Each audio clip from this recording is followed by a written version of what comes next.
Hello everyone. क्या हाल है आप सभी के। होप करता हूँ सब बढ़िया होंगे। तो आशा करता हूँ पढ़ाई हो रही होगी अच्छे से। तो आज हम पढ़ने वाले हैं प्रोसेस ऑफ डाइजेशन। मतलब हम ये जानेंगे कि हमारे बॉडी में जो डाइजेशन की जो प्रोसेस है वो किन किन स्टेप्स से होकर गुजरती है। मतलब कौन कौन सी चीज़ें होती हैं जो कि डाइजेशन में टेक पार्ट करती हैं। और डाइजेशन में जैसे इंजेशन हो गया, डिग्लूटेशन हो गया, एसिमिलेशन हो गया, डिफेकेशन हो गया, जो सारे क्षेत्र मतलब लेयर होते हैं डाइजेशन के, उन सबको हम पढ़ते हुए जाएंगे। और ये देखेंगे कोई भी जो जाइमोजेंस होते हैं, मतलब जो हमारे इनएक्टिव एंजाइम्स होते हैं, वो एक्टिव कैसे होते हैं, उनको एक एसिडिक मीडियम मिलता कैसे है। और जब भी वो एक्टिव फॉर्म में होते हैं तो फिर उनका वर्क क्या होता है, वो कैसे एक अपना एक्शन शो करते हैं, हम उन सबको पढ़ेंगे। और एक कैसे एक फूड पार्टिकल छोटे छोटे पीसेस में ब्रेक डाउन होकर कैसे वो एक एनर्जी प्रोवाइड करता है हम लोग, कैसे एटीपी के फॉर्मेशन होता है, हम वो सारी चीज़ें देखेंगे। तो आइए आज हम पढ़ते हैं process of digestion. Process of digestion को पढ़ने से पहले सबसे पहले हमें ये देखना होगा कि काइम क्या होता है, काइल क्या होता है और बोलस क्या होता है। तो पहले हम देखते हैं प्रोसेस ऑफ डाइजेशन। हेडिंग डालते हैं हमारी। तो करता हूँ सब अपना नोट्स बना रहे होंगे।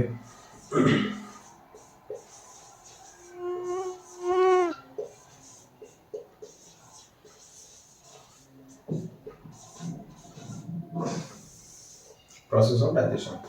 प्रोसेस ऑफ डाइजेशन को समझने से पहले हमें सबसे पहले ये जानना होगा कि बोलस क्या होता है।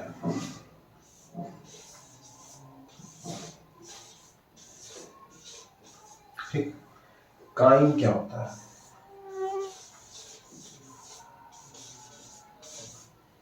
काइल क्या होता है।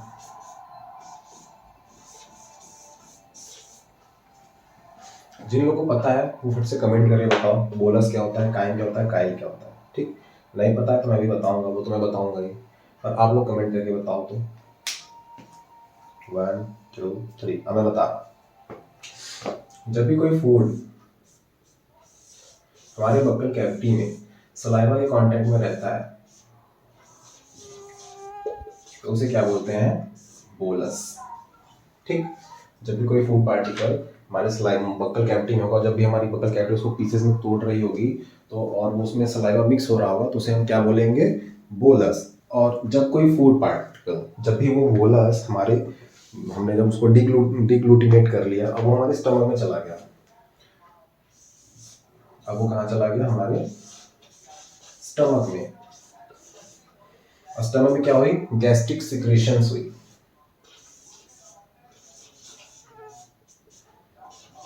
Gastric secretions. तो क्या बोलेंगे उसको हम, काइम। यानी जब तक फूड हमारे स्टमक में है तब तक हम उसको काइम बोलेंगे। काइम तब तक बोलेंगे जब तक हमारे मतलब स्टमक में है। और जब भी वो फूड हमारे स्टमक के बाद आगे बढ़ेगा, जब भी फूड हमारे स्टमक, जब तक हमारे स्टमक में रहेगा तब तक हम उसको क्या बोलेंगे, काइम। स्टमक में गैस्ट्रिक सिक्रेशंस को कहना थोड़ा मतलब अलग सा लग रहा है तो इसको हटा देते हैं। मतलब जब तक फूड हमारे स्टमक में है, या यहाँ ऐसे लिखते हैं, फूड प्रेजेंटिंग, इसको मिटा कर लिखते हैं,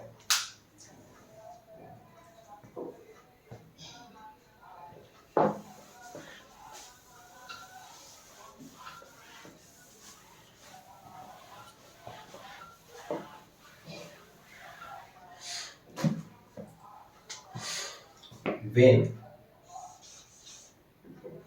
the food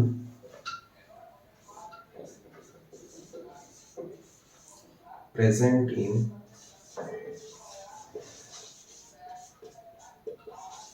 माउथ, उसको क्या बोलेंगे, बोलस।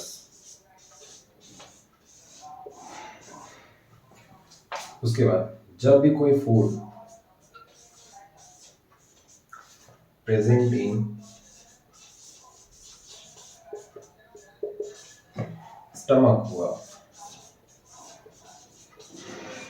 तो उसको क्या बोलेंगे, काइम। फिर जब वो फूड प्रेजेंट होगा इन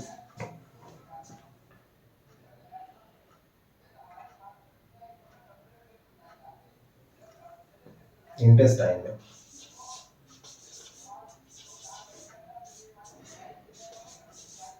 उसको क्या बोलेंगे? काइल। राइटिंग बहुत गंदी है तुम्हारी सर। काइल। ठीक। जब फूड हमारे माउथ में प्रेजेंट होगा तो उसको क्या बोलेंगे? बोलस। जब भी फूड प्रेजेंट होगा हमारे स्टमक में तो उसको क्या बोलेंगे? काइम। और जब भी फूड प्रेजेंट होगा हमारे इंटेस्टाइन में तो उसको क्या बोलेंगे? काइल। ठीक। ये बातें हुई बोलस क्या होता है, काइम क्या होता है, काइल क्या होता है। हाँ एक चीज अब देखना, जैसे ये स्टमक में हमने पिछले लेक्चर्स में देख चुका है कि उसमें पैराइटल सेल्स होती हैं, उसके मतलब जो रियुगे होता है गैस्ट्रिक उससे कई सारे पैराइटल सेल्स होती हैं। वो पैराइटल सेल्स क्या सीक्रेट करती हैं? HCl। HCl हमारा एसिडिक मीडियम का है, तो मतलब इसका मतलब ये है कि जो काइम है ये भी एसिडिक नेचर का होगा। ठीक। जो भी पैराइटल सेल्स हैं हमारी सिक्रेटरी सेल्स हैं गैस्ट्रिक रियुगे में जो HCl सीक्रेट करती हैं, उनका क्या काम है कि वो फूड को एसिडिक नेचर का बनाए तभी उस पर एंजाइम्स अपना एक्शन शो कर पाएंगे। तो ये जो फूड होगा ये किस नेचर का होगा? एसिडिक मीडियम का। इसके पीएच होगी वो एसिडिक होगी। अब जब ये फूड इंटेस्टाइन में आ गया वहाँ पे वाटर का एब्जॉर्प्शन सब और उसका एसिमिलेशन वगैरह सब कुछ हो रहा है, तो ये फूड का जो नेचर है वो अल्कलाइन मीडियम में चेंज हो जाएगा।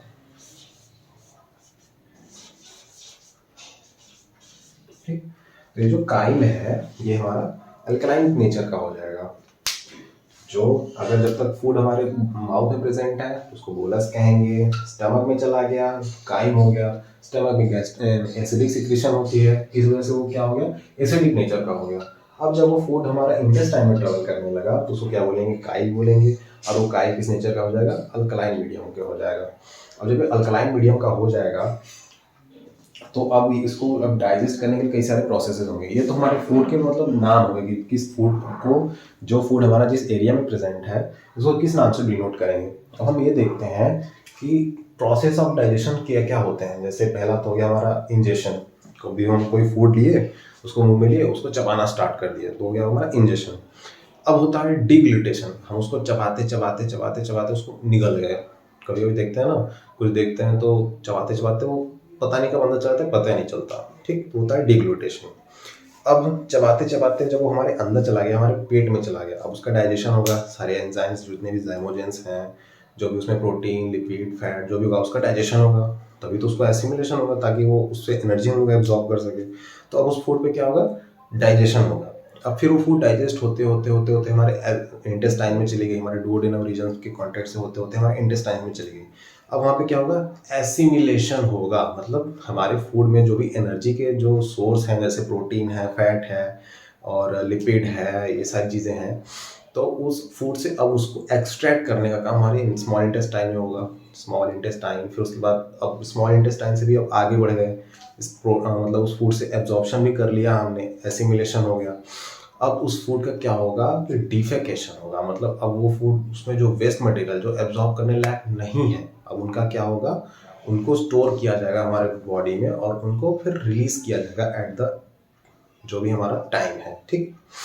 तो उस पार्ट को क्या बोलेंगे? Defecation, the process of removal of waste material या nitrogenous waste material from our body, that is called defecation. ठीक। आपको ये सारी चीज़ें होप करता हूँ समझ में आई होंगी, नहीं समझ में आई तो कोई बात नहीं, आगे हम अभी देखते रहेंगे। आपको अगर ये नोट करना है तो कर लें वरना हम आगे बढ़ने वाले हैं।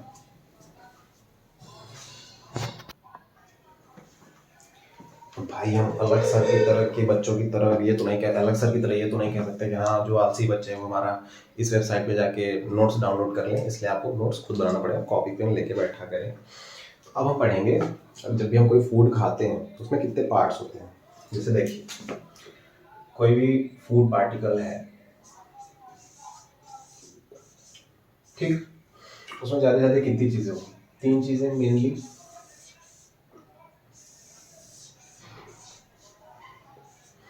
पहली होगी प्रोटीन,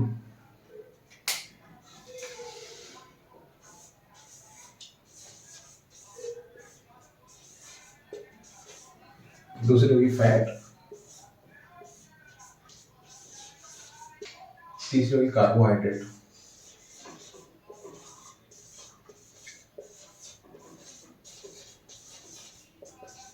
ठीक। जब भी हम कोई फूड पार्ट को खाते हैं, जैसे हमने पिज़्ज़ा खाया, बर्गर खाया, मुर्गा खाया या जो भी खाया, तो उसमें 3 चीज़ें मेनली होंगी। मतलब ये बेसिक है, कोई भी आप कुछ तो कुछ भी खा लें, आप ज़हर खा लें, उससे कोई मतलब नहीं है। पहली चीज़ क्या है, इसमें प्रोटीन होगी, दूसरी उसमें फैट, तीसरी उसमें कार्बोहाइड्रेट।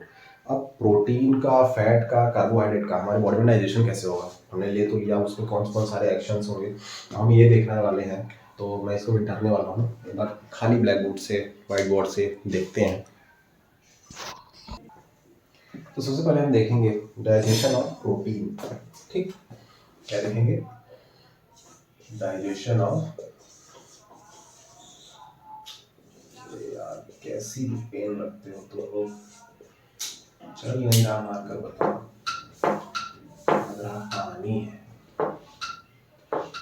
इतना गंदा है भाई, कैसे करोगे। चलो अब ट्राई,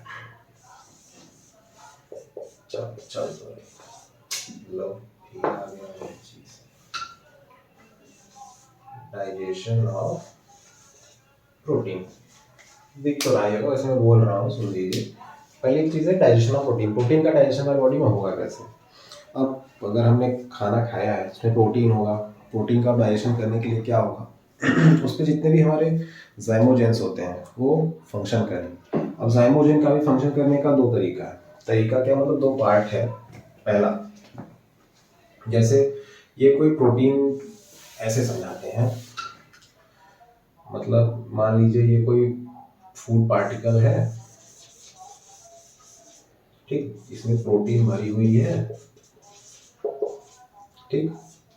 अब इस प्रोटीन को डाइजेस्ट करने के लिए हमारे पास दो चीजें होती हैं। पहला, एक तो एक्शन ऑफ जाइमोजेन, जो हमारी एक्शन होगा इस प्रोटीन में, सबसे पहले किसका होगा, एक्शन होगा। इस प्रोटीन की डाइजेशन के लिए दो चीजें होती हैं। जैसे ये जो प्रोटीन है, किसी फूड पार्टिकल मान लेते हैं, इसमें दो चीजें, इस पे दो चीजों का एक्शन होगा, तो साफ साफ लिख देते हैं, एक्शन ऑफ जाइमोजेंस।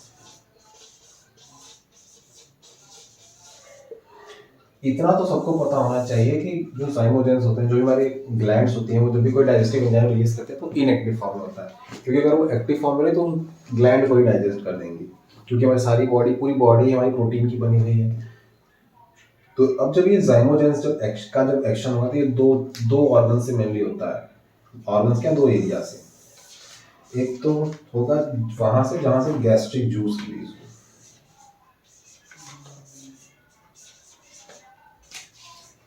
ठीक। अगर कहीं से गैस्ट्रिक जूस रिलीज हो रहा है तो भी एक्शन वहाँ अभी क्या होगा, प्रोटीन का ब्रेक डाउन होगा। और दूसरा जहाँ से पैंक्रियाटिक जूस निकल रहा है,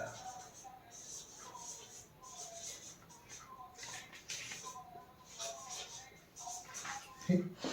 अगर प्रोटीन का डाइजेशन करना है तो उस पर क्या होगा, दो जाइमोजेंस का एक्शन होगा। जाइमोजेंस का एक्शन कैसे होगा, या तो वो या तो क्या, यानी मतलब एक तो गैस्ट्रिक जूस जो होते हैं उनका एक्शन होगा, और दूसरा जो हमारी पैंक्रियाटिक जूस होती है उनका एक्शन होगा।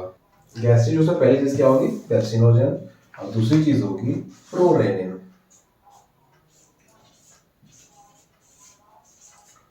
प्रोरेनिन। अब ये दोनों क्या है, ये जाइमोजेंस है, मतलब ये इनएक्टिव एंजाइम्स है। ये अभी एक्टिव फॉर्म में नहीं है। ये एक्टिव कब होंगे, जब इन दोनों का मेल होगा किससे, HCl से। HCl ही इन्हें बताता है कि भैया तुम पेप्सिनोजेन नहीं हो, तुम पेप्सिन हो। क्या हो, पेप्सिन हो। तुम्हारा काम है गैस्ट्रिक जूस में जो प्रोटीन का डाइजेशन करना हो। प्रोरेनिन को बताएगा तुम क्या हो, तुम प्रोरेनिन नहीं हो, तुम क्या हो, रेनिन हो, ठीक। तो प्रोरेनिन और HCl का काम है प्रोरेनिन और पेप्सिनोजेन और प्रोरेनिन को बताना कि भैया ये तुम नहीं हो, तुम्हारा काम कुछ और है। उनको पता नहीं होता इनकी जिंदगी में इनका काम क्या है, इनको काम बताया तो ये जाके करते हैं। अब ये जो रेनिन है, इसका फॉर्मेशन जब होता है तो ये हमारे बॉडी में बनाता है कैसीन। बनाता क्या है, मतलब कैसीन एक फैक्टर होता है, उसको एक्टिवेट करता है, जो कि हमारे बॉडी में जो मिल्क प्रोटीन होता है ना, उसको उसके एब्जॉर्प्शन में हेल्प करता है। अब जैसे अगर इतना आप लोग को नोट करना है तो कर लें, भैया नोट तो नहीं देने वाले हम, बनाना आपको खुद पड़ेगा, और नाम मिटा रहे हैं। होप करता हूँ आपने सब लोगों ने नोट कर लिया होगा। तो हमने अभी देखा जो प्रोरेनिन था, प्रोरेनिन ये चेंज हो जाएगा हमारा HCl के कांटेक्ट में आते ही किसमें, रेनिन में। रेनिन में, अब ये जो रेनिन है, ये जो मिल्क प्रोटीन होती है हमारे बॉडी में, उसको एब्जॉर्ब करने के लिए बनाता है क्या, कैसीन। कैसीन हमारा किसमें हेल्प करता है, for absorption of milk protein.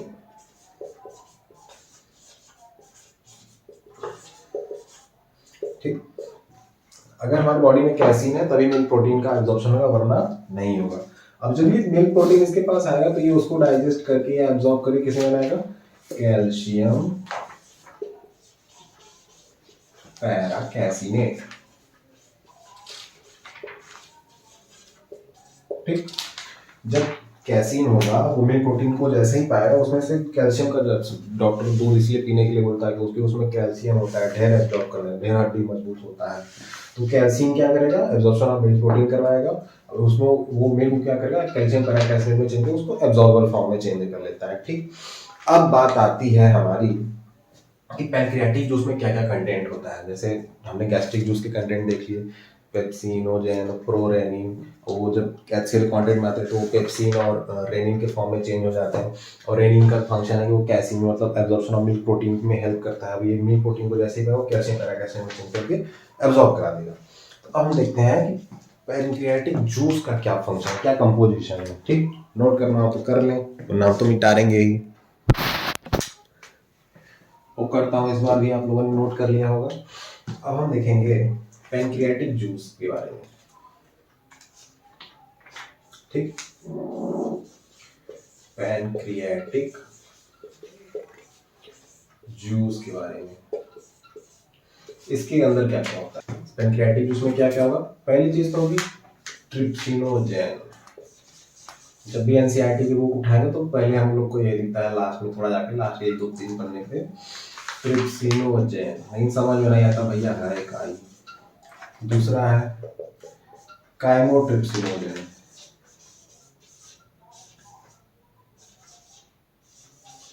Trypsinogen. Third है हमारा प्रोकार्बोक्सी पेप्टिडेज। ठीक,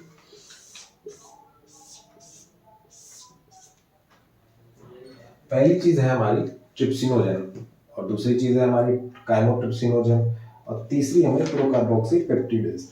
अब ये जो ट्रिप्सिनोजेन है ये हमारा क्या करेगा, जैसे इंटरोकाइनेज। इंटरोकाइनेज का मतलब क्या होता है, जो हमारी गैस्ट्रिक सिक्रीशंस होती है हमारी बॉडी के अंदर, जो स्टमक में सारी जो सिक्रीशंस होती हैं, जैसे अमाइलेज, लाइपेज या जो भी सारी चीजें होती हैं, उन सब गैस्ट्रिक जूसेस को क्या बोलते हैं हम लोग, या पैंक्रियाटिक जूस क्या बोलते हैं, इंटरोकाइनेज। ठीक, अब ये जो ट्रिप्सिनोजेन है वो एंटरोकाइनेज के जैसे ही कांटेक्ट में आएगा,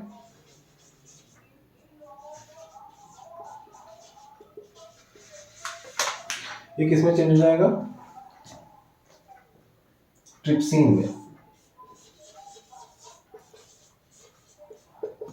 ठीक, अब ये जो ट्रिप्सिन है ये एक्टिवेटिंग फैक्टर की तरह हेल्प करेगा इसमें काइमोट्रिप्सिनोजेन को। अब जैसे ये ट्रिप्सिन बना, अब ये ट्रिप्सिन काइमोट्रिप्सिनोजेन को बताएगा, यहाँ लिख दो पहले ट्रिप्सिन। अभी काइमोट्रिप्सिनोजेन को बताएगा भैया तुम काइमोट्रिप्सिनोजेन नहीं हो, तुम हो काइमोट्रिप्सिन। काइमोट्रिप्सिन। ठीक, अब यही ट्रिप्सिन प्रोकार्बोक्सी पेप्टिडेज को भी बताएगा कि भैया तुम प्रोकार्बोक्सी पेप्टिडेज नहीं हो, ठीक हो, तुम क्या हो, कार्बोक्सी पेप्टिडेज।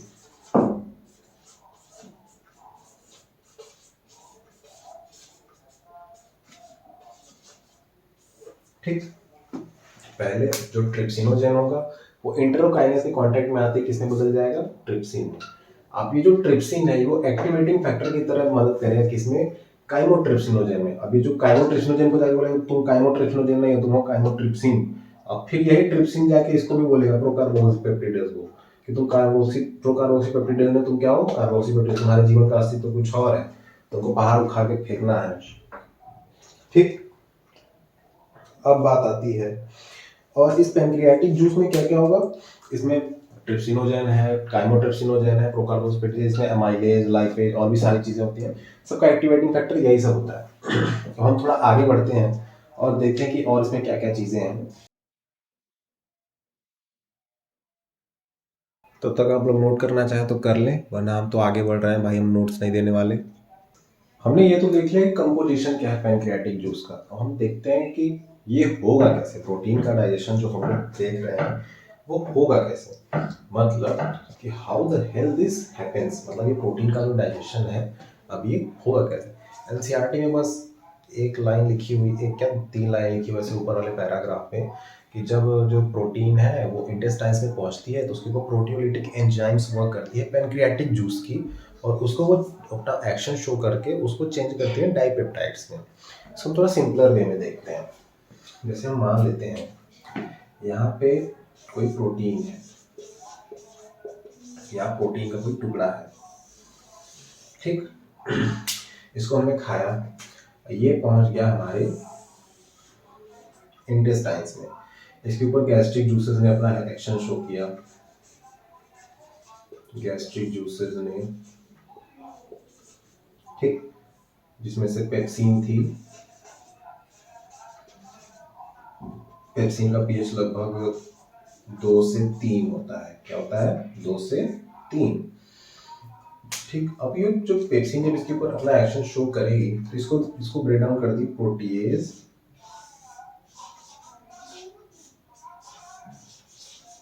और प्लस पेप्टोन्स में, ठीक।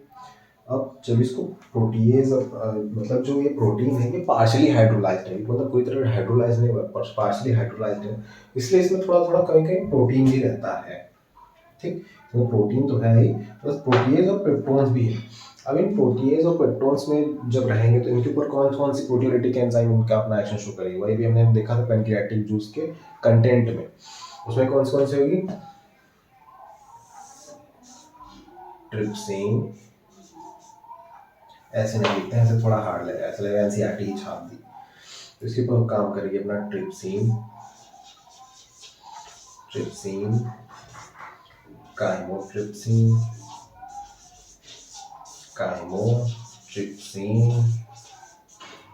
और कार्बोक्सीपेप्टिडेज,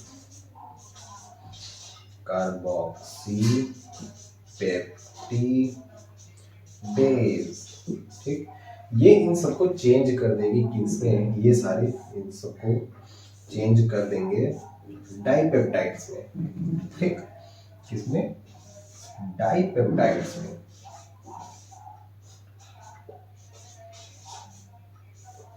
ठीक। ये जो प्रोटीएज है, पेप्टोन्स है, इन सब पे प्रोटियोलिटिक एंजाइम्स अपना एक्शन शो करेंगी और उसको चेंज कर देंगी किसमें, डाइपेप्टाइड्स में।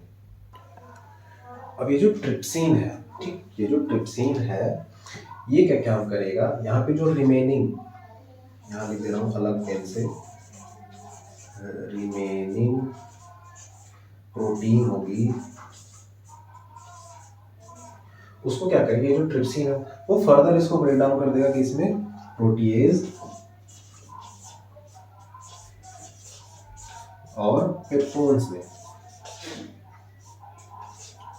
ठीक। एक बार देख ले कैमरे में दिख रहा है कि नहीं, हाँ दिख तो रहा है। अब ये जो प्रोटीएज और पेप्टोन्स हैं, अब ये जो कार्बोक्सीपेप्टिडेज और काइमोट्रिप्सिन, ये सारे ये फर्दर इन सब के ऊपर अपना एक्शन शो करेंगी और इन सबको चेंज कर देती है किसमें, डाइपेप्टाइड्स और अमीनो एसिड्स में,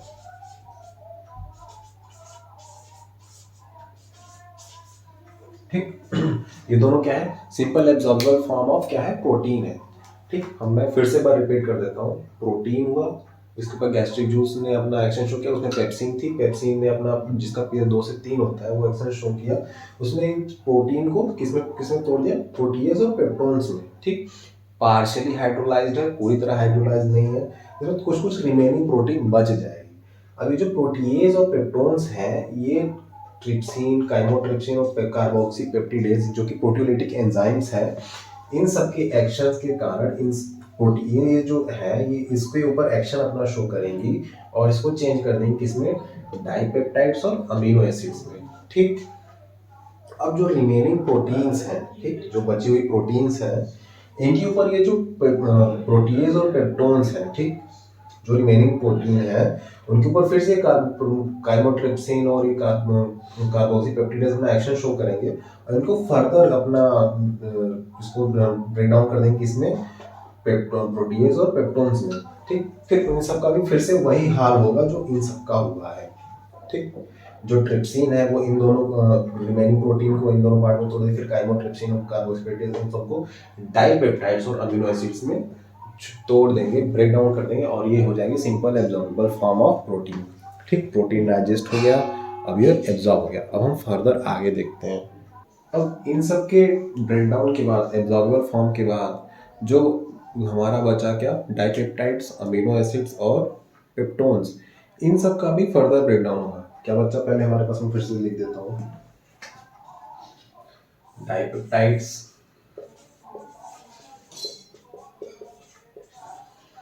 पेप्टोन्स बचे, डाइपेप्टाइड्स बचे, पेप्टोन्स बचे और प्रोटीएज, प्रोटीएज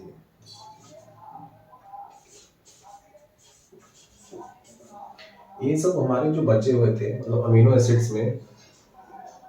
ठीक, जो हमारे अमीनो एसिड्स में जो हमने अभी देखा, जो प्रोटीन का ब्रेकडाउन सिंपल एब्जॉर्बेबल फॉर्म में, तो उसमें क्या हुआ, डाइपेप्टाइड्स, पेप्टोन्स और amino acids. Dipeptides, peptone, protease भी रहता है लेकिन इसको लिख ही देते हैं, और यहाँ पे क्या रहेगा, अमीनो एसिड्स भी रहते हैं, अमीनो एसिड्स।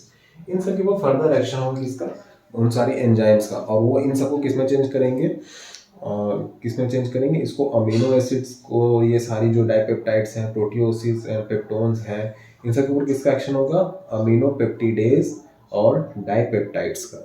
किसका, अमीनो पेप्टिडेज,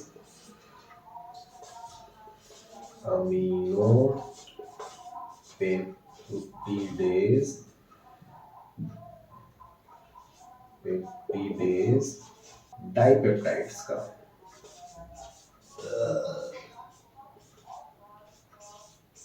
ठीक, एक चीज याद रखना, जब भी किसी शब्द के आगे एज लगा, समझ जाना वो एंजाइम है। ठीक, जब भी किसी चीज के आगे एज लगा हो तो क्या समझ जाना कि वो एंजाइम हो, किसी चीज को अपने ऊपर अपना एक्शन शो करेगा। और ये जो अमीनो पेप्टिडेज है, ठीक, अब यहाँ एज लगा, इसका मतलब क्या है, ये एंजाइम है। इसका मतलब ये है कि इन सारी चीजों में से ये जो अमीनो पेप्टिडेज है इस सब कन्वर्ट करें किसमें, अमीनो एसिड्स में, अमीनो एसिड्स में। ठीक, और ये जो डाइपेप्टाइड्स है, ये डाइपेप्टिडेज होना चाहिए यहाँ पे। ठीक, ये इन सबको किसमें चेंज करेगा, डाइपेप्टाइड्स में,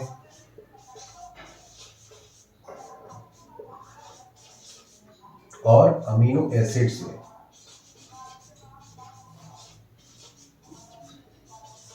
एसिड्स में, ठीक, यानी जो डाइपेप्टाइड्स से बचे हुए हमारे, उन सब में पेप्टोन्स और प्रोटीएज और अमीनो एसिड्स था, यहाँ प्लस लगा हुआ है। ये सारे अमीनो पेप्टिडेज और डाइपेप्टिडेज के कांटेक्ट में आएंगे, ये सारे एंजाइम्स हैं, ये इन सबको किस में कन्वर्ट करेंगे, अमीनो एसिड्स और डाइपेप्टाइड्स में, जो कि सिंपल एब्जॉर्बल फॉर्म है किसका, प्रोटीन का। आपको नोट करना हो तो आप नोट कर लें। अब इसके बाद हम देखने वाले हैं डाइजेशन ऑफ स्टार्च। किसका, डाइजेशन ऑफ स्टार्च देखेंगे हम, कि प्रोटीन का हमने डाइजेशन देख लिया कि कैसे डाइपेप्टाइड्स, पेप्टोन सब सारे चेंज हो रहे हैं सिंपल एब्जॉर्बर अमीनो एसिड्स में, और कैसे प्रोटीन का हाइड्रोलिसिस हो रहा है, पार्शियली हाइड्रोलिसिस हो रहा है। हम देखेंगे हाइड्रोलिसिस मतलब डाइजेशन ऑफ स्टार्च, स्टार्च का डाइजेशन कैसे होता है। तक वो नोट करना हो तो नोट कर लें, वाला हम नोट सुनाई देने वाले हैं। ठीक,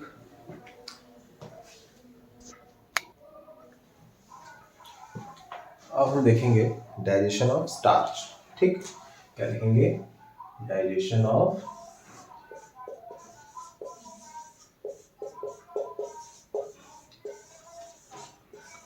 स्टार्च। ठीक, आशा करता हूँ आप लोग को अच्छा दिख रहा होगा। अब स्टार्च का डाइजेशन कैसे होगा? पहले तो स्टार्च का इतना पता होना चाहिए को 30% डाइजेशन हमारे मुंह में ही हो जाता है। जैसे ही सलाइवा हमारे फूड के कांटेक्ट में आती है, 30% स्टार्च का डाइजेशन कहाँ हो जाता है? हमारे माउथ में ही हो जाता है। ठीक। अब स्टार्च का डाइजेशन कहाँ कहाँ होता है? पहले तो होगा हमारा कहाँ?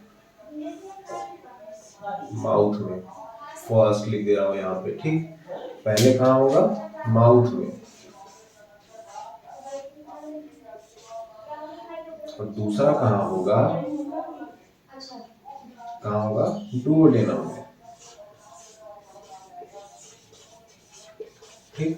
पहले स्टार्च का डाइजेशन कहाँ होगा? माउथ में। और दूसरी बार स्टार्च का डाइजेशन कहाँ होगा? डुओडेनम में। अब जब माउथ का, देखो सलाइवा के कांटेक्ट में तो रहेगा ही। अब ये स्टार्च का डाइजेशन होगा कैसे? ठीक। पहले तो स्टार्च का डाइजेशन करने के लिए सबसे पहले हमारी कैसे होता है? सलाइवा। पहले कौन कौन सी जूसेस हैं जो कांटेक्ट में आके स्टार्च का डाइजेशन करती हैं? पहले तो हो गई सलाइवा। ठीक। दूसरी होती है पैनक्रियाटिक जूस।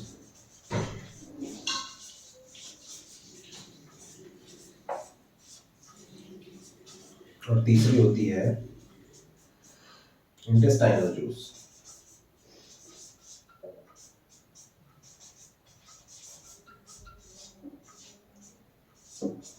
ठीक। सलाइवा, पैनक्रियाटिक जूस और इंटेस्टाइनल जूस। अब ये जो सलाइवा है ये क्या करता है कि इसका पीएच तो हम लोग को पता ही होगा, अभी मैंने पिछली वीडियो में बताया है, कई सारे वीडियोस में।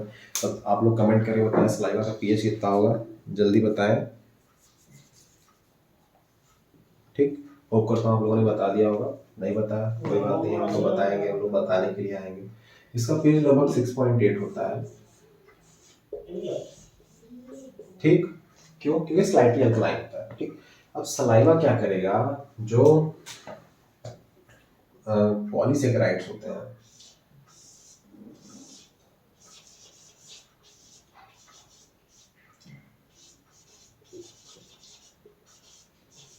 ठीक। और स्टार्च में क्या होता है? पॉलीसेकेराइड होता है। पॉलीसेकेराइड क्या कर देगा? डाइसेकेराइड में चेंज कर देगा। इसको थोड़ा लंबा लिखते हैं।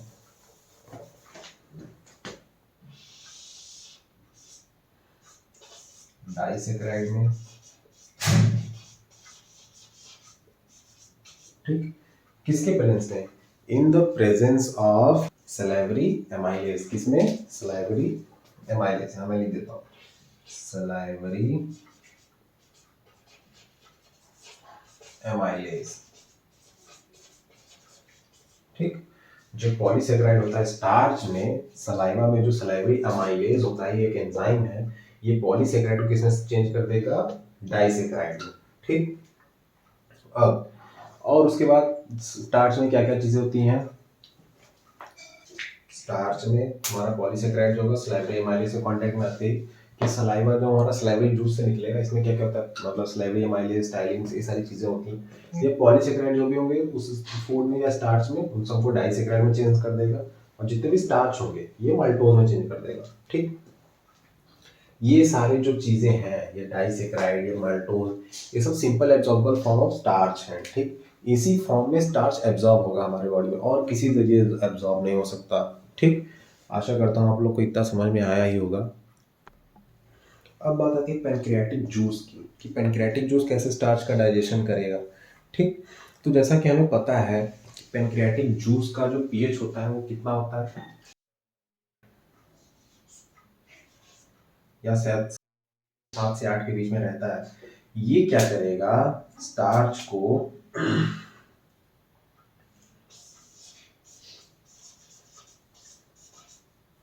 डायरेक्ट कन्वर्ट कर देगा किसमें? माल्टोज में।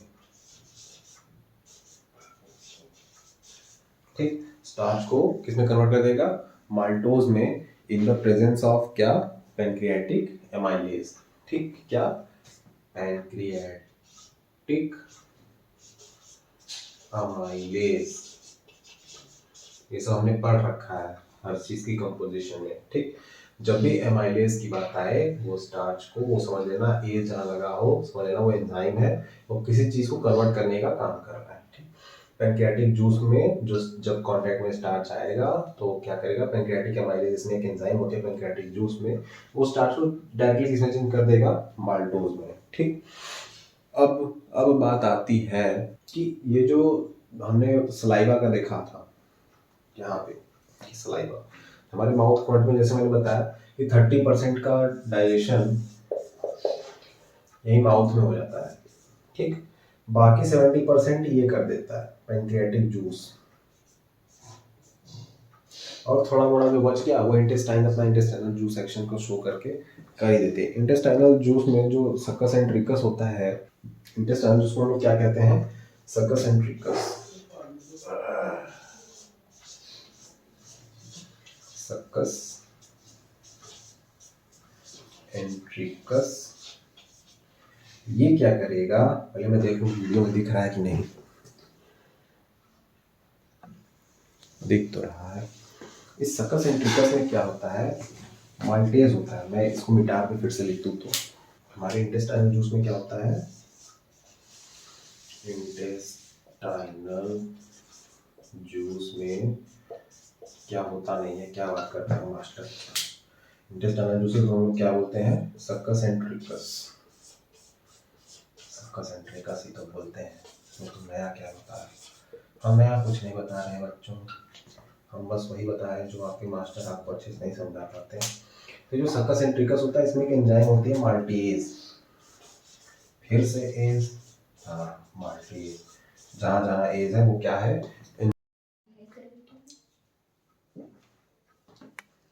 वो असुविधा के लिए थोड़ा खेद है, दरअसल हमारी रिकॉर्डिंग रुक गई थी। हम ये बता रहे थे कि जो सक्कस एंट्रिकस में माल्टेज होता है वो एक एंजाइम है, वो क्या करेगा, माल्टोज को ग्लूकोज और ग्लूकोज में ब्रेक डाउन कर देगा। अब ग्लूकोज हमारा सबसे एब्जॉर्बेबल फॉर्म है, तो वो क्या होगा हमारे बॉडी में किसके फॉर्म में, स्टार्च का जो सबसे सिंपल फॉर्म है ग्लूकोज और ग्लूकोज, वो एब्जॉर्ब हो जाएगा। ठीक, तो बस यही बताना था, रिकॉर्डिंग थोड़ी रुक गई थी इसलिए कोई बात नहीं, हम आगे बढ़ते हैं। अब हम पढ़ने वाले हैं, हमने स्टार्च का डाइजेशन देख लिया, हम देखेंगे डाइजेशन ऑफ फैट। फैट का डाइजेशन कैसे होता है, हमारा हेडिंग है डाइजेशन ऑफ फैट। ठीक, फैट का डाइजेशन कैसे होगा, कैसे सिंपल फॉर्म में एब्जॉर्ब होगा। डाइजेशन ऑफ फैट 3 स्टेप में होता है। ठीक, पहला स्टेप है emulsification of fat, emulsification of fat. दूसरा है ब्रेक डाउन ऑफ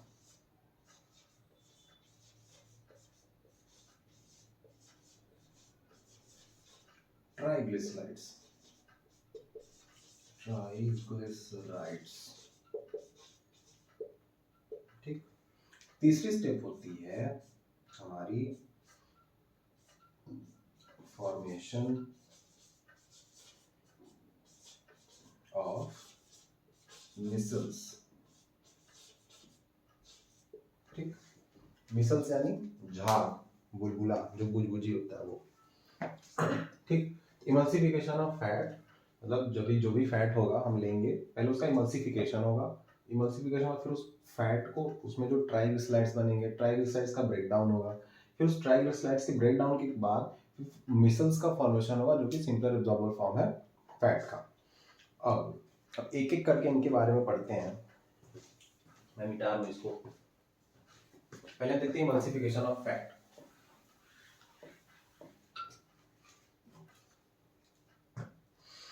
जैसे हम मान लेते हैं कि यहाँ पे ये फैट है, ये फैट का कोई पार्टिकल है। ठीक,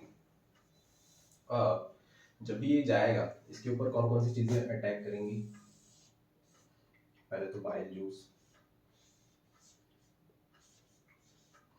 एनसीईआरटी में दे रखा है जो बाइल होता है वो फैट की इमल्सिफिकेशन में क्या करता है, हेल्प करता है, इसलिए हम बाइल जूस ले रहे हैं, बाइल जूस। ठीक, ये क्या करेगा, फैट के इमल्सिफिकेशन में हेल्प करेगा। ठीक, अब इस बाइल जूस को मैं ऐसे नहीं बना के थोड़ा अट्रैक्टिव बनाते हैं। मान लेते हैं कि ये जो बाइल जूस है ये एक ऐसा बंदा है। ठीक, ये क्या बन गया, ऐसे। ठीक, इसके हाथ में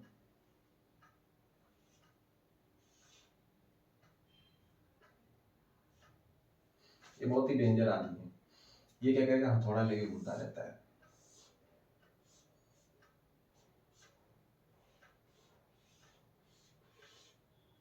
ठीक, ये हथौड़ा लेके घूमता रहता है।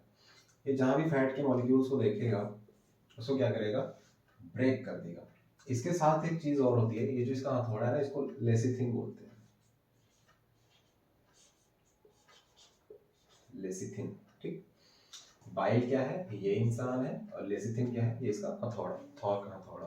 ठीक, ये क्या करेगा, इस हथौड़े की मदद से इस पार्टिकल को मारेगा। जैसे ये फैट था, ठीक, ये फैट था, ये इसको मारेगा, डैम डैम डैम डैम। उसके बाद इसको कितने पार्ट में तोड़ देगा, छोटे छोटे छोटे छोटे पार्टिकल्स में। ठीक, छोटे छोटे पार्टिकल्स में तोड़ देगा। ठीक, अब ये जानते हैं कि ये जो हथौड़ा था इसको हमने लेसिथिन नाम दिया है, लेसिथिन नाम का हथौड़ा है। जैसे थॉर का हथौड़ा था उसको स्टोन ब्रेकर वाला, वैसे इसका हथौड़ा है, इसका नाम है लेसिथिन। लेसिथिन क्या करेगा, इस फैट के ऊपर एक सरफेक्टेंट का काम करेगा, इसको सरफेक्टेंट बोलते हैं, सरफेक्टेंट। ठीक, इसका काम क्या है कि किसी भी चीज के ऊपर जब ये जाएगा तो उसके सरफेस टेंशन को कम कर देगा। सरफेस टेंशन कम हुई मतलब ये पार्टिकल नरम हो गया, और इसने जैसे ही फोर्स मारा ये पार्टिकल्स ब्रेक हो गए इस फॉर्म में। ठीक, ये इस फॉर्म में, मतलब ये फैट के छोटे छोटे पार्टिकल्स, इसको फैट ड्रॉपलेट्स कह लेते हैं, क्योंकि अंदर है तो लिक्विड फॉर्म में होगा, पार्टिकल तो बोल नहीं सकते, फैट ड्रॉपलेट्स बोलते हैं इनको। ठीक, ये फैट ड्रॉपलेट्स में चेंज हो गया। इसका और एग्जांपल अच्छा बताऊं, जैसे कि वो जो लड्डू होते हैं खाने वाले, तो वो घी से लपेट के बनाए जाते हैं। घी इसलिए डाला जाता है ताकि जब उसको ऐसे बांधा जाए तो टेम्परेचर की थोड़ी कम होने पे वो बंधा हुआ रहे।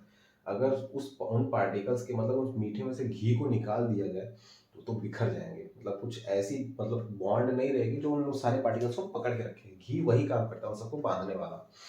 ये जो थॉर का हथौड़ा था लेसिथिन, इसके पास, बाइल के पास, इसने उस घी के मतलब पार्टी उस फोर्स को ही कम कर दिया जो इन सबको बांध के रखता था। अब इन सबको बांध के तो रख दिया, तोड़ दिया, तो अब क्या होगा, ये जो लेसिथिन था जब इन सबको बांध के तोड़ दिया छोटे छोटे पार्टिकल्स में, तो इस बाइल जूस में कुछ सॉल्ट्स भी होंगे। ठीक, बाइल सॉल्ट्स, बाइल सॉल्ट्स होते हैं जो क्या करेंगे, इसको अगल बगल से घेर लेंगे। भाई तोड़ा है तो जुड़ने का भी तो डर रहता है, समझ रहे हो। ऐसे ऐसे बगल बगल से आके इसको घेर लेंगे इन सबको।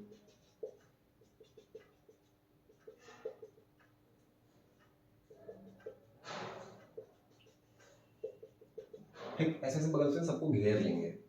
घेर इसलिए लेंगे ताकि ये फिर से न जुड़ जाए। अब दो लोग बिछड़े हैं, उनके बीच में कोई तीसरा आ गया ताकि वो जुड़ ना सके, समझ रहे हो।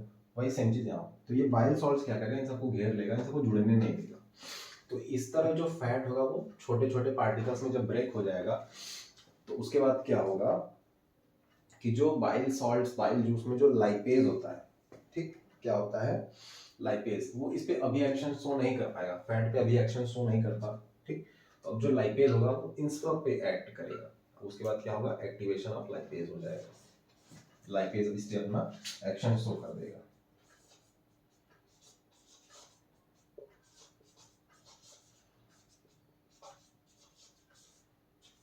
ठीक, यहाँ पे बड़ा फैट था, लाइपेज एक्ट नहीं कर सकता था।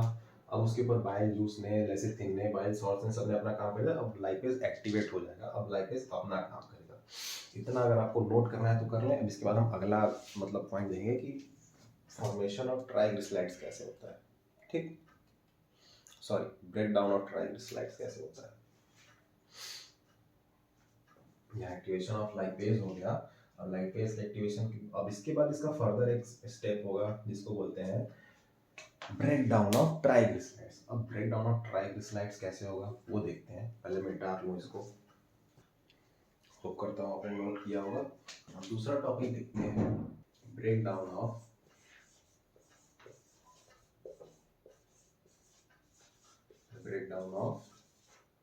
Triglycerides, glycerides, break down of triglycerides, ठीक। अब ट्राइग्लिसराइड्स क्या है, जहां पे ट्राइग्लिसराइड देखिए, ट्राइग्लिसराइड्स पहले आया कहाँ से, जो मैंने बड़ा सा फैट लिया था, उसके बाद जो बाइल्स का साइज उसका एक्शन हुआ, जो फैट के ड्रॉपलेट्स बने थे, उन्हें हम मेनली सिंपल भाषा में ट्राइग्लिसराइड्स कह सकते हैं। ट्राइग्लिसराइड क्या है कि जो भी हमारे फैट होता है वो जो हमारे ब्लड स्ट्रीम में बहता रहता है, ठीक, वो सिंपल एब्जॉर्बल फॉर्म तो नहीं है, बट वो एब्जॉर्ब होने से पहले, मतलब बड़े से फैट को जब हमने छोटे पार्टिकल्स में कुछ एब्जॉर्बल फॉर्म में तोड़ दिया, तब वो ट्राइग्लिसराइड कहलाता है, ठीक। अब ये ट्राइग्लिसराइड क्या है, जब भी अल्कोहल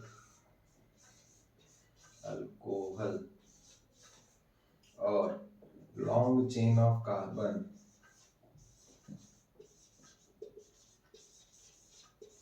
कार्बन का एस्टरिफिकेशन होगा, when the alcohol and long chain of carbon esterification occurs, esterification is occur, then triglycerides are formed.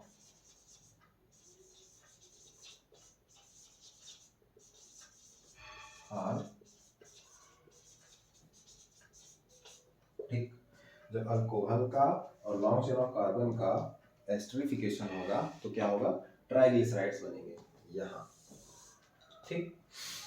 Triglycerides बन गए, इसको मेनली ये भी कहा जाता है कि जब ये ट्राइग्लिसराइड्स एक डेरिवेटिव है जिसका लॉन्ग चेन ऑफ कार्बन के और अल्कोहल के एस्टरिफिकेशन का एक डेरिवेटिव है, ठीक। समझ में आएगा ट्राइग्लिसराइड क्या होता है, इसका मेनली स्ट्रक्चर कुछ कुछ ऐसा होता है, जैसे यहाँ CH2, फिर CH, यहाँ CH2, फिर यहाँ O, C double bond O, फिर यहाँ पे लॉन्ग चेन ऑफ कार्बन, फिर यहाँ O, C double bond O, फिर यहाँ लॉन्ग चेन ऑफ कार्बन, फिर यहाँ O, C double bond O, फिर लॉन्ग चेन ऑफ कार्बन, 2 2 4 3 4 2 2 4, ठीक, 2 2 4 4 4, ठीक।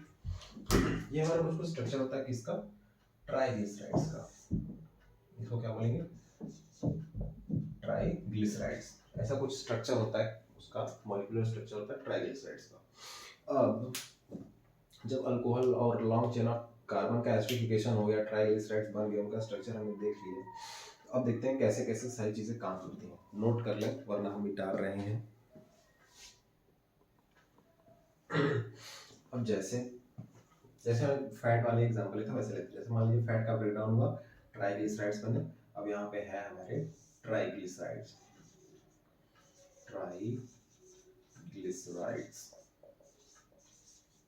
ठीक, ये ट्राइग्लिसराइड्स हो गए। पैनक्रियाटिक लाइपेज, पैनक्रियाटिक लाइपेज, ठीक। अब पैनक्रियाटिक लाइपेज इन ट्राइग्लिसराइड्स को क्या करेगी, उनको चेंज कर देगी मोनोग्लिसराइड्स में,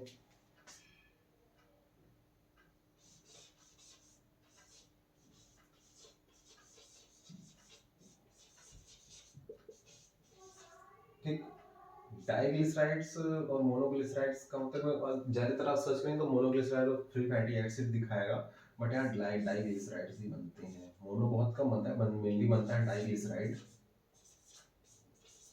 बट कुछ किताबों में दिया हुआ है कि मोनो, डाई और fatty acid, free fatty acid इसको बोलते हैं, पर मैं यहाँ फैटी एसिड लिखूंगा क्योंकि मैं मनमानी टीचर हूँ। फैटी एसिड इन सबका फॉर्मेशन होगा, ठीक। जब भी ट्राइग्लिसराइड के ऊपर पैनक्रियाटिक लाइपेज अपना एक्शन शो करेगा तो वो मोनोग्लिसराइड्स, डाइग्लिसराइड्स और फैटी एसिड्स का फॉर्मेशन करेगा। ठीक। अब ये मोनोग्लिसराइड, डाइग्लिसराइड और फैटी एसिड जब बन गए, अभी तक तो पैनक्रियाटिक लाइपेज ने अपना एक्शन शो किया था, अब इनके ऊपर एक्शन शो करेंगे इंटेस्टाइनल लाइपेज। इंटेस्टाइनल यहाँ नहीं लिखते हैं, यहाँ लिख देते हैं ताकि समझ में आए। इंटेस्टाइनल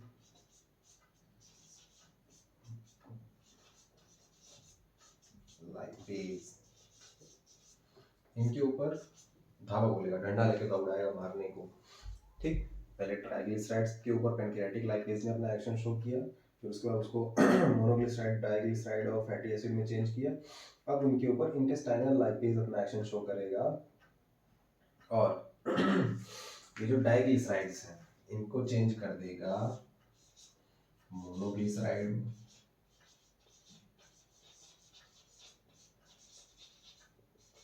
ठीक। फैटी एसिड तो पहले थे, हाँ, मोनोग्लिसराइड में, मोनोग्लिसराइड को चेंज कर देगा ग्लिसरॉल में, और ये जो फैटी एसिड है इनका फर्दर ब्रेकडाउन हो जाएगा। ठीक।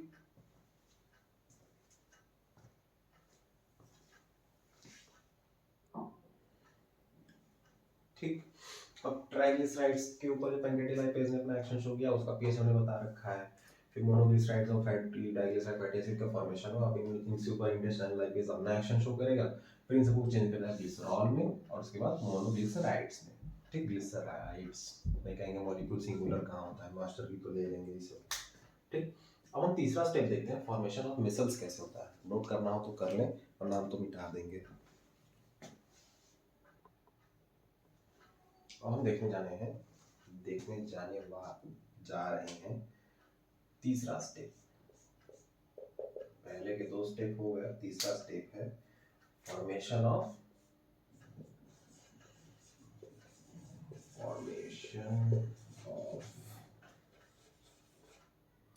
मार्कर तो इनका जिसे पी जाता है, मिसल्स। ठीक। फॉर्मेशन ऑफ मिसल्स मतलब झाग कैसे बनेगी।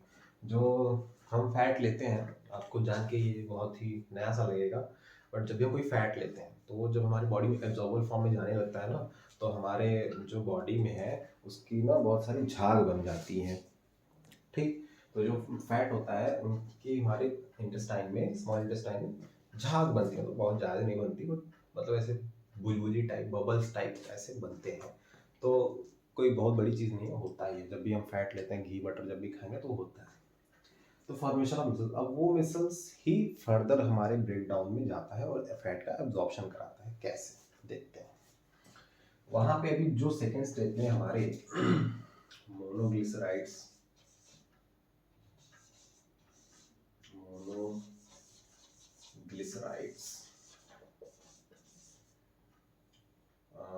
Plus glycerols plus fatty acid.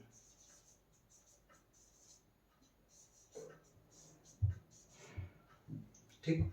अब ये तीनों जब आएंगे हमारे स्मॉल इंटेस्टाइन, तो ये सब क्या करते हैं कि मिसल्स का फॉर्म करते हैं। मोनोग्लिसराइड्स, ग्लिसरॉल और फैटी एसिड्स हैं। ये जो मिसल्स, हाँ एक चीज़ और, ये जो मिसल्स है ना, इनको एब्जॉर्बिंग यूनिट ऑफ फैट भी बोल सकते हैं। यहाँ पे मैं लिख देता हूँ एब्जॉर्बिंग यूनिट ऑफ फैट भी बोल सकते हैं। ठीक। क्योंकि जब तक मिसल्स में कोई फैट चेंज नहीं होगा तब वो एब्जॉर्ब ही नहीं होगा। ठीक। अब ये मोनोग्लिसराइड, ग्लिसरॉल्स और फैटी एसिड्स, इसमें बाइल भी होता है, बाइल सॉल्ट, बाइल के सॉल्ट्स भी होते हैं। बाइल सॉल्ट्स क्या करेंगे, मिसल्स का फॉर्म करेंगे। मिसल्स आपने एक जगह और देखा होगा, क्लास 10th में एक जो एनसीईआरटी बुक है, वहाँ पे जब सोप का कुछ एक्शन दिखाते हैं तो वहाँ पे बताते हैं मिसल्स, तो उसका डायग्राम कुछ ऐसा है।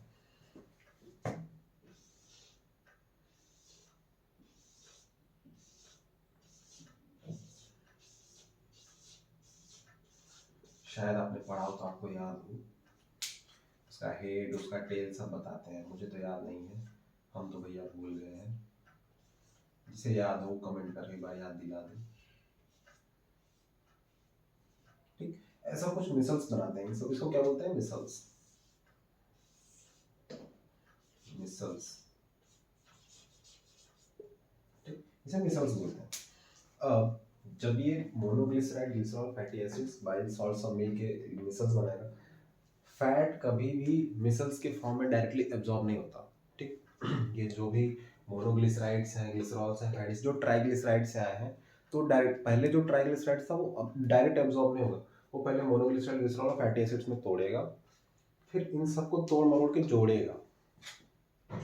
ठीक कैसे देखते हैं, जैसे हमने ट्राइग्लिसराइड से इन सारी चीजों का फॉर्मेशन देखा, ये मिसल्स का फॉर्मेशन देखा।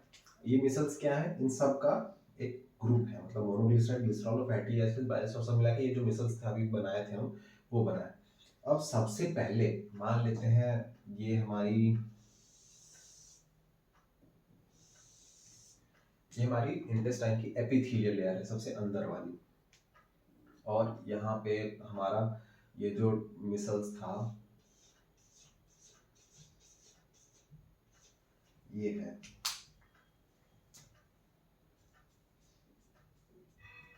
ठीक, ये हमारा मिसल्स है। ठीक, अब मिसल सबसे पहले क्या करेगा, ये जो एपिथेलियल लेयर है हमारी,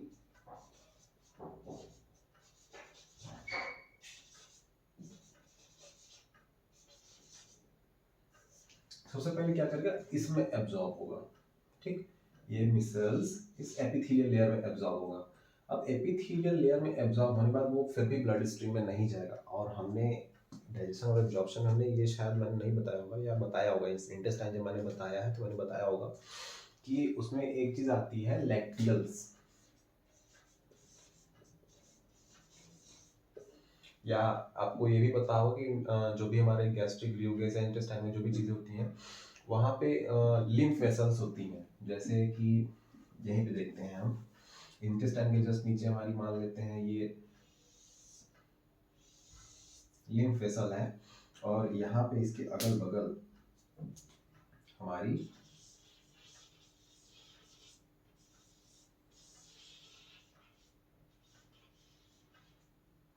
ये क्या है, ब्लड स्ट्रीम्स है, ब्लड वेसल्स।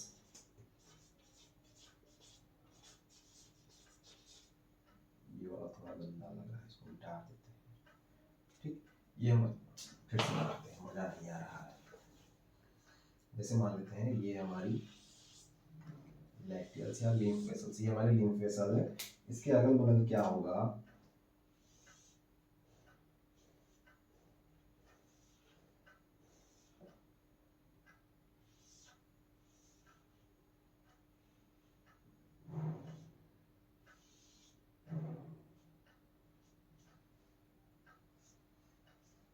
ये हमारी ब्लड वेसल्स है। ठीक, और ये हमारी लिम्फ वेसल्स है। ठीक, ये ब्लड वेसल्स रेड वाली जो मैंने मार्क किया, ये लिम्फ वेसल, ये जो ब्लैक वाली। अब क्या होगा, ये जो मिसल्स का फॉर्मेशन हुआ था, monoglyceride, glycerol, fatty acid, bile salt से जो मिसल्स का फॉर्मेशन हुआ था, ये सबसे पहले क्या होगा, इस एपिथेलियल लेयर में एब्जॉर्ब होगा। ठीक, इस एपिथेलियल में लेयर में एब्जॉर्ब होने के बाद अब ये एपिथेलियल लेयर क्या करेगा, इस मिसल्स को फिर से ट्राइग्लिसराइड में बदल देगा। ठीक, ये क्या होगा, ये फिर से ट्राइग्लिसराइड की फॉर्म में चेंज कर देगा। अब ये ट्राइग्लिसराइड की फॉर्म में चेंज करने के बाद उसको एक बोरी में भर देता है। ठीक, जैसे कि ये मिसल्स थे, एक मिसल्स आया, दो मिसल्स आया, ढेर सारे मिसल्स आए, और उसको एपिथेलियल लेयर में ले गया और सबको बोरी में बंद करके बंद करके रख दिया कोने में। फिर और सारे मिसल्स को लाया, अब फैट थोड़ा बहुत होता है, बहुत ज़्यादा होता है, तो और भी मिसल्स को लाया, और ढेर सारे मिसल्स को लाया, और उसको बोरी में भर के बांध के रख दिया। फिर मिसल्स को लिया, बोरी बांध के रख दिया। ऐसे ऐसे कैसे करके ढेर सारी बोरियां हो गई, बहुत सारी बोरियां मिसल्स की, जो कि उसमें क्या हो रहा है, उसमें क्या भरा हुआ है, ट्राइग्लिसराइड्स। ठीक, उन सारी बोरियों में क्या बना भरा हुआ है, ट्राइग्लिसराइड्स। ट्राइग्लिसराइड से ये सारे बने थे, अब इनसे फिर से ट्राइग्लिसराइड बनेगी, ये एपिथेलियल लेयर। अब उन बोरियों को कहा जाता है काइलोमाइक्रॉन।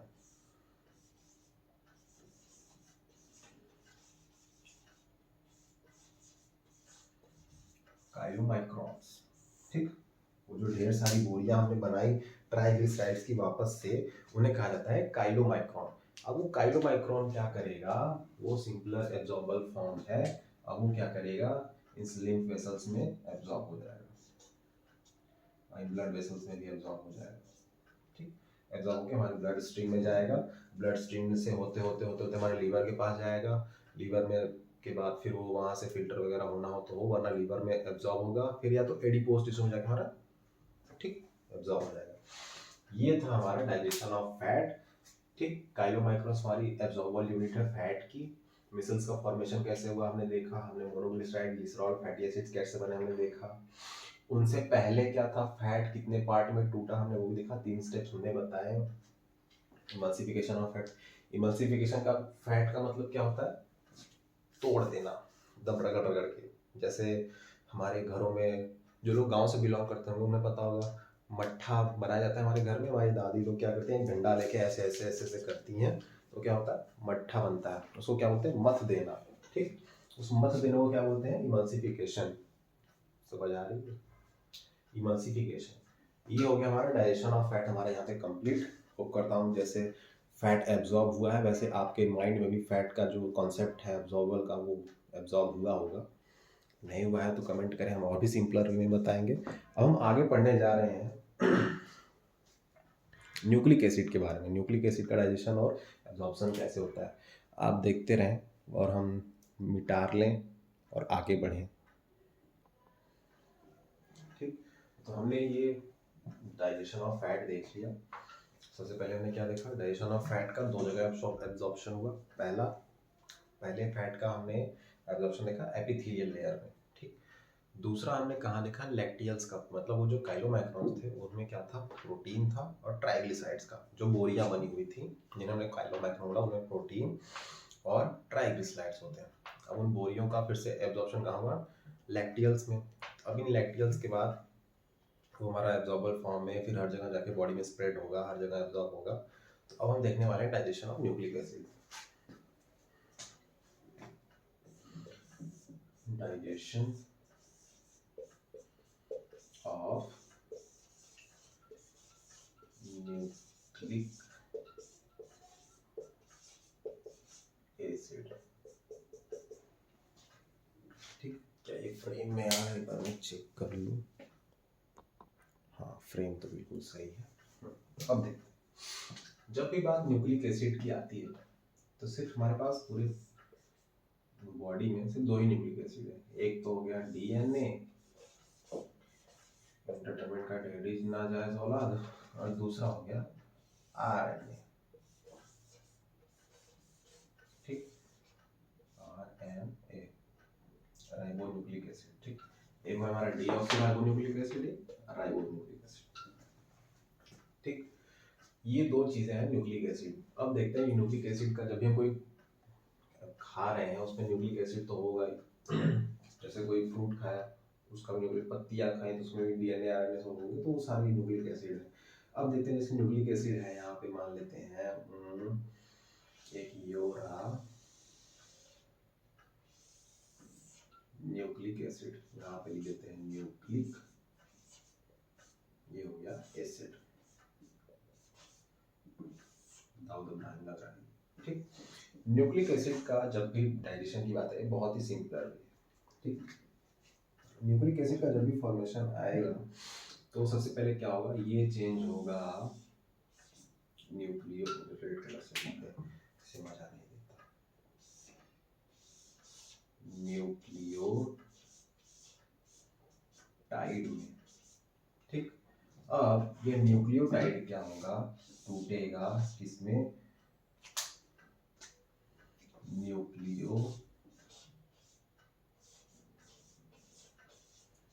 साइड में। ठीक, अब ये न्यूक्लियोसाइड ब्रेक होगा किसमें, नाइट्रोजिनस शुगर और, अरे सॉरी, शुगर और नाइट्रोजिनस बेस।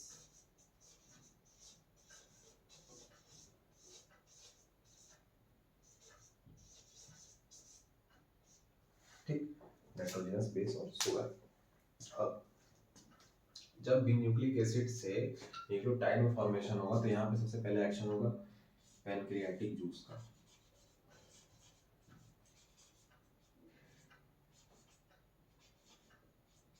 ठीक, पैनक्रियाटिक जूस अपना एक्शन शो करेगी, न्यूक्लियोटाइड में बदल देगी। अभी न्यूक्लियोटाइड से न्यूक्लियोसाइड में चेंज हुआ किसमें? इंटेस्टाइनल जूस की वजह से। इंटेस्टाइनल जूस की वजह से। अब कौन से कंपोनेंट करेंगे ये मैं बता रहा हूँ। अब न्यूक्लियोसाइड से न्यूक्लिक नाइट्रोजनस बेस और शुगर के फॉर्म में कैसे चेंज होगा? यहाँ पे आएगा एक हमारा एंजाइम जिसको बोलते हैं न्यूक्लियोसाइडेस। ठीक, न्यूक्लियोसाइडेस क्या है? एंजाइम। मैंने बताया था जहाँ भी एज लगा हुआ आए मतलब वो एंजाइम है। ठीक, अब हम ये देखते हैं कि ये जो न्यूक्लिक एसिड है ये न्यूक्लियोटाइड में चेंज होगा किसके प्रेजेंस में? इन पैनक्रियाटिक जूस के प्रेजेंस में। कौन सी एंजाइम एक्शन करती है? हाँ, एंजाइम तो लिखे नहीं मास्टर, तुम भूल जाते हो। न्यूक्लिक एसिड है न्यूक्लियोटाइड में तो न्यूक्लियेज। ठीक, न्यूक्लियस क्या करेगा? न्यूक्लिक एसिड को न्यूक्लियोटाइड में चेंज कर देगा। अब ये न्यूक्लियोटाइड में क्या क्या होता है? न्यूक्लियोटाइड में सबसे पहली चीज होगी हमारी न्यूक्लियोटाइड में क्या क्या होगा? शुगर, ठीक, नाइट्रोजनस बेस और इन तीन चीजों से मिलके न्यूक्लियोटाइड बनता है। ठीक, शुगर, नाइट्रोजनस बेस और फॉस्फेट, ये तीनों मिलके क्या बनता है? न्यूक्लियोटाइड। न्यूक्लिक एसिड पहले थी वो पैनक्रियाटिक के कांटेक्ट में आती है जिसमें होता है न्यूक्लियस। न्यूक्लियस क्या करता है? न्यूक्लिक एसिड को न्यूक्लियोटाइड में चेंज करता है जिसमें शुगर, नाइट्रोजनस बेस और फॉस्फेट होता है। अब ये न्यूक्लियोटाइड इंटेस्टाइनल जूस के कांटेक्ट में आएगा और इसको चेंज कर देगा, इसको बदल देगा न्यूक्लियोसाइड में। यहाँ न्यूक्लियोसाइड ही नहीं, सिर्फ यहाँ पे एक फॉस्फेट भी बाहर आते हैं।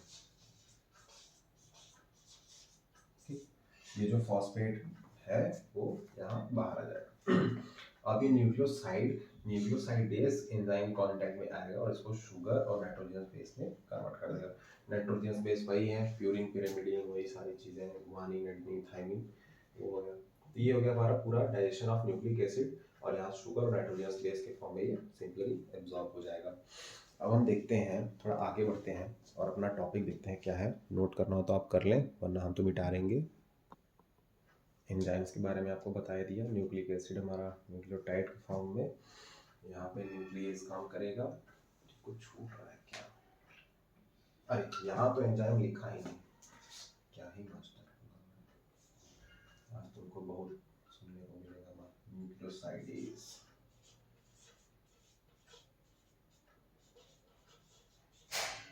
ठीक, जब भी एंजाइम की बात आती है, ठीक, तो उसको लिखने का सबसे बढ़िया तरीका क्या है? जैसे उसके पहले तो लास्ट में एज लगा होगा। ठीक, और यहाँ पे देखो न्यूक्लियोटाइड बना है तो जो बनने वाला होता है उसके पहले में उसी में एज लगा देंगे तो हमारा एंजाइम का नाम याद आ जाएगा। ठीक, अब जैसे यहाँ पे न्यूक्लियोटाइड था, अब यहाँ पे न्यूक्लियोसाइड बना तो हमने न्यूक्लियोसाइड एज लगा दिया। अब इस न्यूक्लियोसाइड से फिर नाइट्रोसाइड में एज लगा दिया तो फिर वही एंजाइम क्या करेगी? हमारी इन सबको ब्रेक डाउन कर देगी। ठीक, जो बनने वाला होता है उसमें एज लगा तो हमारे एंजाइम का नाम बाहर जाता है। ये हमारा डाइजेशन ऑफ न्यूक्लिक एसिड हो गया। हम देखते हैं काफ़ी सारी जो बीमारियां होती हैं डाइजेशन और एब्जॉर्प्शन में, जैसे जॉन्डिस, वोमिटिंग, ये सारी चीज़ें, वो सब देखते हैं। तो नोट कर लें वरना हम मिटाने वाले हैं, तो पक्का मिटा देंगे हम। मिट गया, लो। चलो अब देखते हैं डिसऑर्डर्स।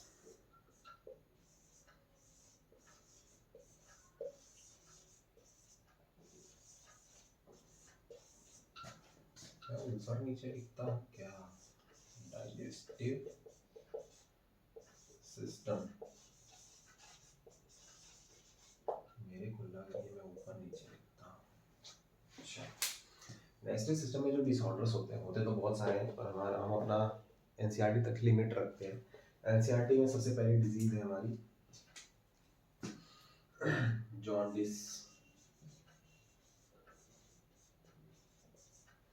ठीक, फिर क्या है?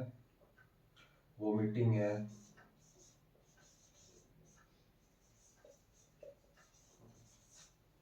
डबल TING होता है मास्टर, कैसी बातें करते हो तुम, यही पढ़ा रहे हो ना, राइटिंग अच्छी है ना कुछ। हाँ देखो, वोमिटिंग, डायरिया हो गया, अरे हो गया कॉन्स्टिपेशन,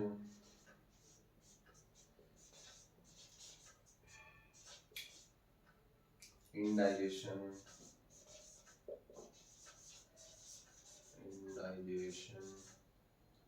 फिर आता है मोरासमस, भोपाली नाम मोरासमस, क्वाशियोकर,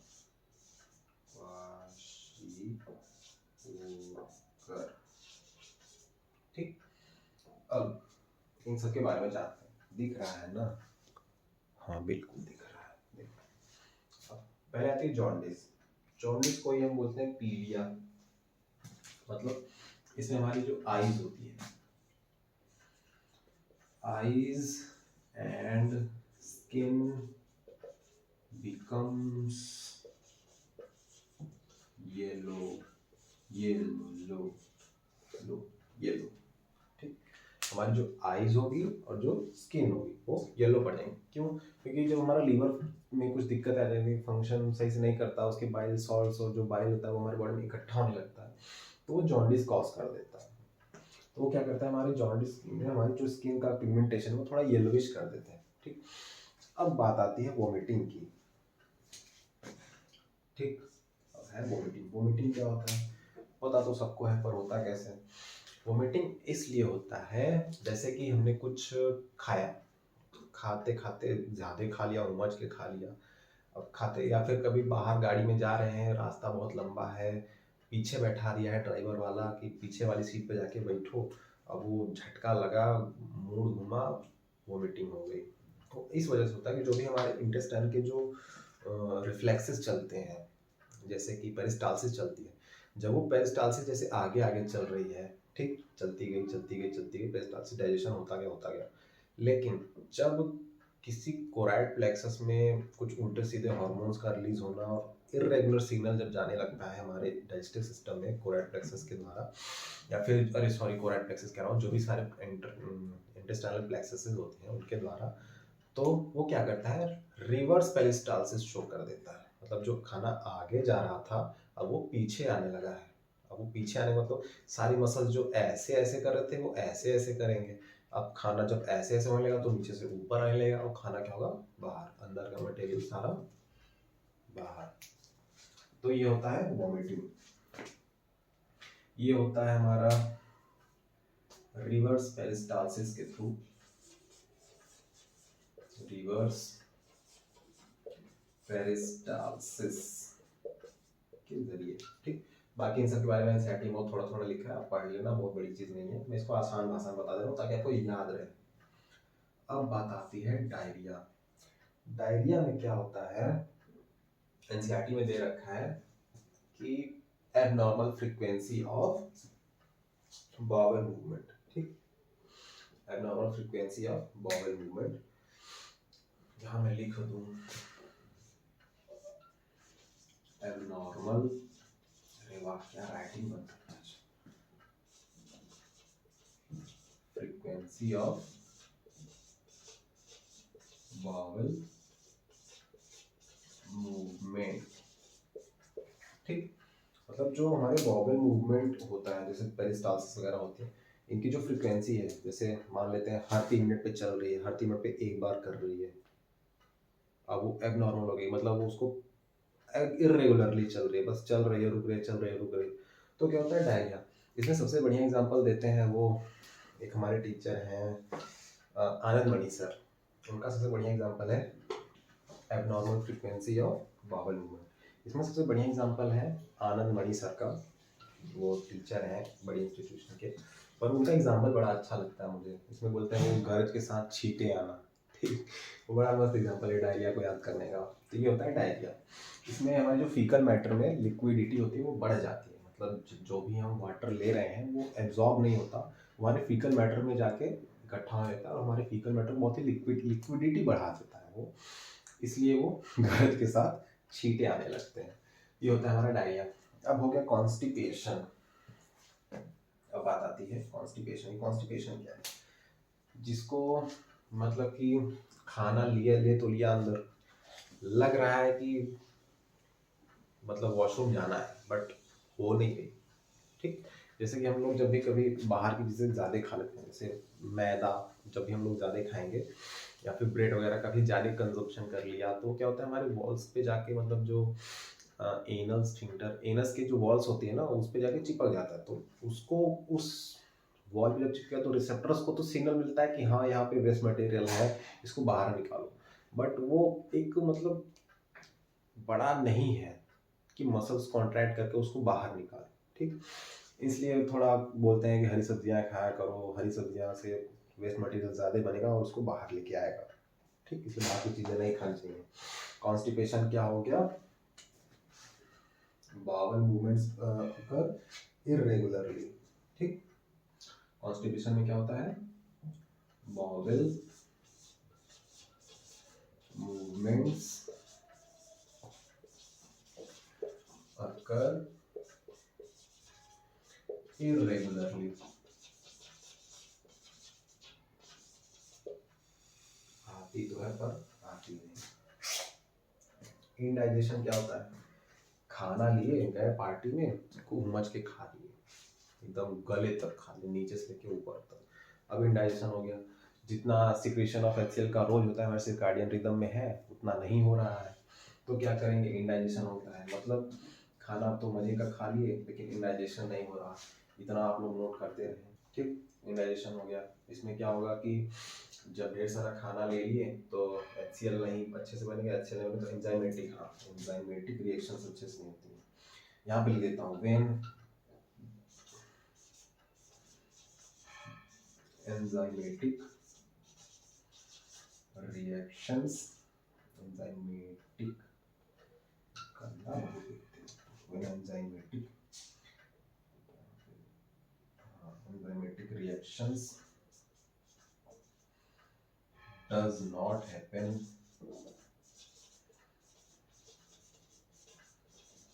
properly। ठीक, जब भी एंजाइमेटिक जो रिएक्शंस होते हैं, मतलब किसी भी एंजाइम को फंक्शन करने के लिए क्या चाहिए? एसिडिटी। जब तक एसिडिटी हमारी स्टमक की मेंटेन नहीं होगी तब तक कहाँ से कोई एंजाइम अपना एक्शन शो करेगा।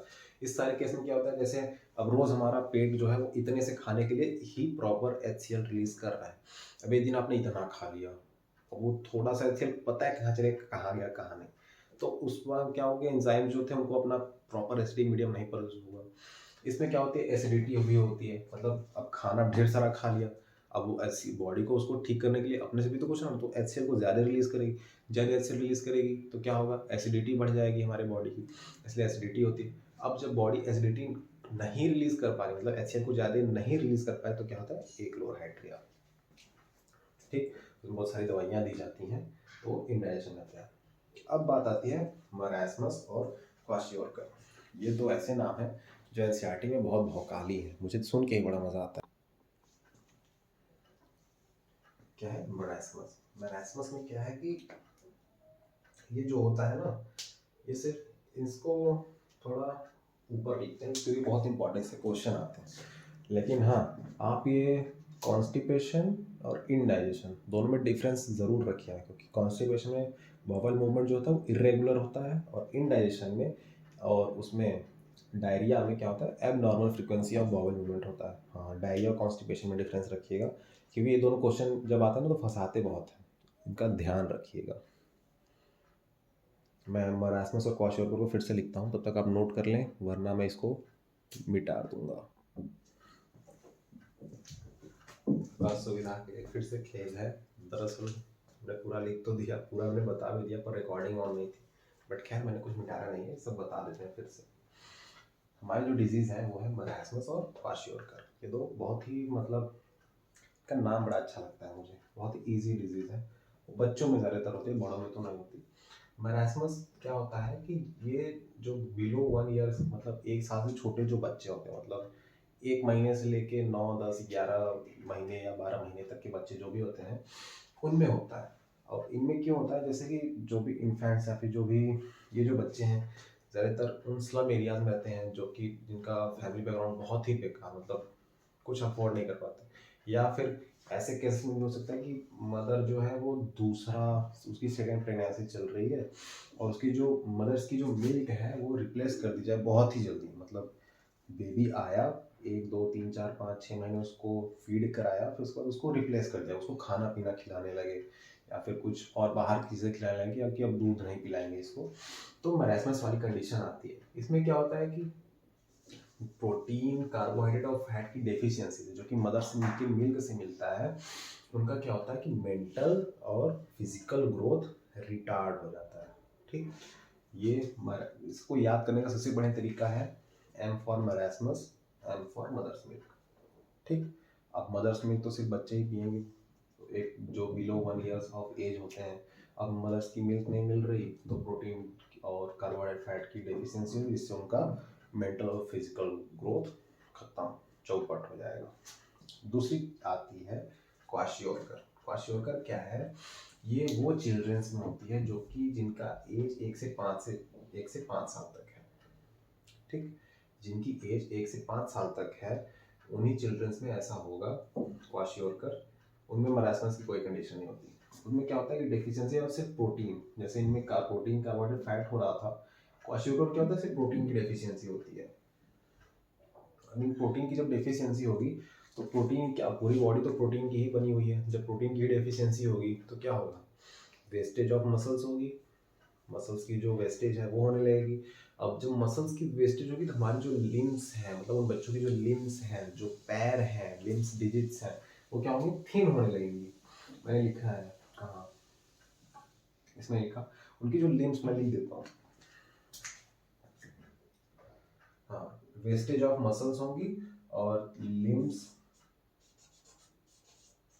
बिकम